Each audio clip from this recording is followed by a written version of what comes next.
Hello everyone, welcome to our channel. బంగాళాఖాతంలో ఏర్పడిన మరొక ఉపరితల ఆవర్తన ద్రోణి తెలుగు రాష్ట్రాల్లోని పలు జిల్లాల్లో రానున్నటువంటి వారం రోజుల పాటు భారీ వర్షాలు. వివరాల్లోకి వెళ్దాం. వాతావరణ పరిస్థితులు ఏంటి, ఏ జిల్లాల్లో వర్షాలు పడే అవకాశాలు ఉన్నాయో తెలుసుకునే ముందు మీరు ఇంకా మన ఛానల్ ని సబ్స్క్రైబ్ చేయనట్లయితే వెంటనే సబ్స్క్రైబ్ చేయండి. ఇక వివరాల్లో కనుక వెళ్ళినట్లయితే నైరుతి బంగాళాఖాతంలో ఏర్పడిన ఉపరితల ఆవర్తన ద్రోణి ప్రభావంతో రానున్నటువంటి 4 రోజుల పాటు అంటే జనవరి 9, 10, 11 తేదీల్లో అయితే భారీ వర్షపాతం నమోదవుతుంది. నెల్లూరు, ప్రకాశం జిల్లాలో మోస్తరు వర్షాలు, రాయలసీమలోని చిత్తూరు, కర్నూలు, అనంతపురం వ్యాప్తంగా భారీ వర్షపాతం నమోదయ్యే అవకాశాలు అయితే ఉన్నాయి.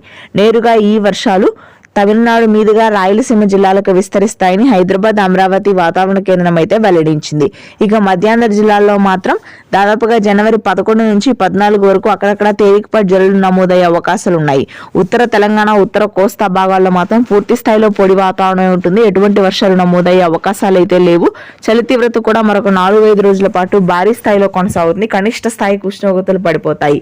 ఇక తెలంగాణ వ్యాప్తంగా దక్షిణ తెలంగాణలోని మహబూబ్ నగర్, గద్వాల్, కరీంనగర్, వరంగల్, వనపర్తి, వికారాబాద్ జిల్లాలో జనవరి 9, 10, 11 తేదీల్లో నైరుతి బంగాళాఖాతంలో ఏర్పడిన అల్పపీడన కారణంగా వర్షాలు నమోదవుతాయి. ఇది ప్రస్తుతానికి latest weather update. Thanks for watching this video.